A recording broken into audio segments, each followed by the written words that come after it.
is all about my wife, my kids, the life that I live. Through the night, I was his. It was right what I did. My ups and downs, my slips, my falls, my trials and tribulations, my heart, my balls. My somebody stop, please. Somebody come and get me. Little did I know that the Lord was riding with me. The dark, the light, my heart, the fight, the wrong, the right, it's dark. Hey, what's going on out there, YouTube? This is Samuel Leggett, representing JVS. I'm back here again for another review. I apologize for my voice being a little raspy, just getting over a little bit of congestion, but I had the pleasure of being able to see the movie tonight, Don't Let Go. This has been on my radar for quite some time. I think I saw a trailer somewhere, either on Instagram or YouTube, and I was like, man, this premise seems very fascinating to me. This movie was directed by Jacob Estes. One of the notable stars that was in this one, he's not credited on IMDb, but I want to make sure I leave his name because he is in everything. I'm talking about Brian Trey Henry, played the father of the young lady. Storm Reid, Makilta Williamson, David Oyelowo, and Brian Mann. Brian Mann doesn't play that big of a role in this, but I'm going to go ahead and just kind of read through the premise for you because the concept is very interesting. After a man's family dies in what appears to be a murder, he gets a phone call from one of the dead, his niece. He's not sure if she's a ghost or if he's going mad, but as it turns out, I'm gonna leave it at that. I think that's too much telling. One of the things I loved about this film was the imagery. The imagery on top of the scripting. So one of the biggest things is the main character, he's a cop. Okay, so he's really good at observation, checking crime scenes, and when this tragedy befalls him, he just is like all the way messed up by it. And then on top of that, he's kind of like reassessed as to what was involvement in it, what really happened, and he's just going through a lot of emotional turmoil. And so in his head, he's kind of piecing together all the different clues, all the different moments, and every single moment that he goes and pieces together all those different clues play out throughout the most of the film, because every single time he finds a piece of evidence, it coincides with what's going on over the phone with his niece. And I love the imagery, I love the scripting, because a lot of times you see a movie, you know, like they'll do a lot of good jobs of like showing like good shots of like, oh wow, focus in on this or focus on that. The script alludes to that because a big part of this is their conversation over the phone. Like, there's never a moment where he's in scenes with his niece. There's only one beginning scene. The beginning scene is excellently shot and is excellently executed, that you are immediately connected and drawn to their chemistry and just love for each other genuinely. And then when everything happens, it just plays out perfectly because over the phone there's this sense of urgency, this impending fear. There are certain moments where sci-fi element goes into play, and I don't know about the camera movements where it kind of like goes shaky and just moves like that. You'll know what I'm talking about when you see it, but it didn't distract me that much from a narrative standpoint, because what's happening is not really necessarily explained, and I love that. Like, it's not like this scientific explanation of what's going on. Think of this along the lines of like maybe Frequency or like Looper mixed in with this really interesting grounded drama mixed with a thriller. And the other side of this was actually the soundtrack. The score was really well done. Like, there's moments where it's like your pulse is like pounding and you're trying to like, what the heck is going on? And the other thing is the suspense.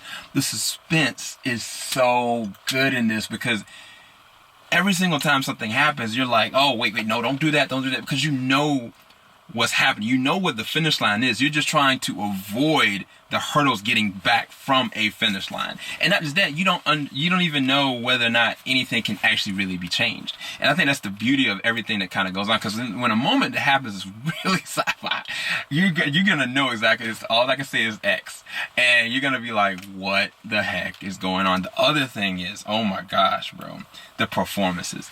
David Oyelowo, I've been a lover of his since he played Dr. Martin Luther King. I think the first time I actually saw him was in the first Rise of the Planet of the Apes movie. But when he played Dr. King, I was like, man, this man, he can act. He can do whatever he wants to.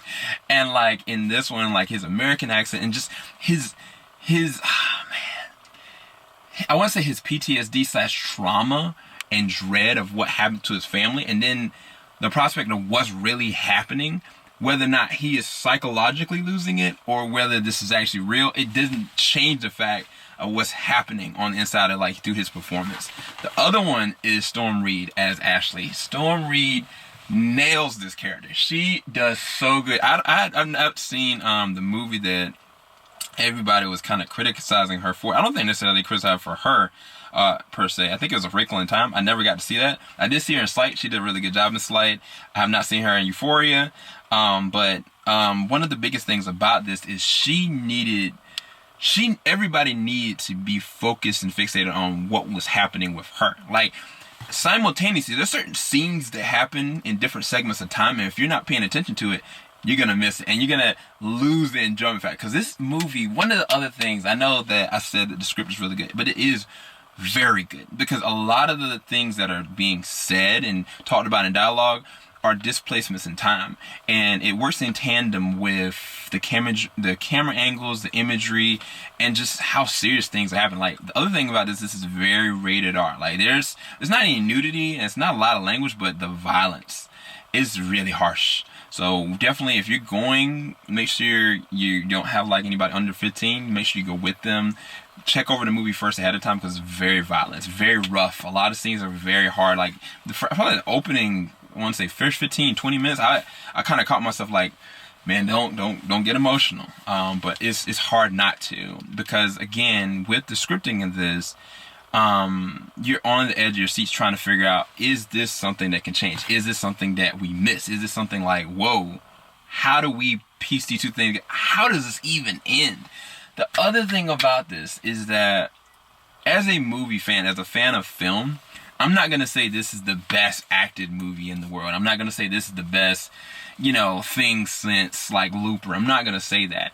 But this is one of the most entertaining films I've seen in a long time. Like, I'm very serious. One of the things about film that I love is about the thing that allows you to be able to immerse yourself into these characters and the story and just run with it and be entertained enough that you might predict one thing, but you're not going to know where things are going to go or where things are going to lie. And then when things get like post-pandemic, you care, like you're driven, you know what I'm saying? And you're entertained. And this movie kept me from beginning to the end very entertained in every facet, whether it be the dramatic performances, whether it be the actual action when it was actually happening. It's not a lot of action. And even like the dread of impending death and what that means of like sci-fi and the mystery and the wonder about what's really happening. Entertainment. And I think that you're going to really enjoy this one if you know and tailor your expectations according to everything I'm really kind of telling you without telling you anything. I have not spoiled a thing, and I highly recommend you go and check out Don't Let Go. I'm gonna get a lot of flack for this, but this is my personal opinion. I give this a 9. I give this a 9 out of 10. I actually really enjoy this. If I went and did a whole bunch of critiquing and like go and talk about the displacement stuff and like some of the things that just aren't explained and like go off of like how jumbled different plots are going all over the place. But when you talk about like the science fiction status of this, it makes sense. But if I wanted to go all the way down there, like maybe at the lowest, I'd give this a 7. But for me, from an entertainment standpoint, from what this movie gave me, I give this nothing less than a 9 out of 10. I actually really enjoyed this. I cannot wait to take my wife to go and see this movie. Definitely go check it out. Let me know what you guys think in the comment section below. It's coming out this Friday. Keep it locked. JVS, we ain't gonna stop. Make sure you leave the like. Make sure you subscribe. Make sure you hit the bell button, because we got a lot of reviews coming. Peace, guys.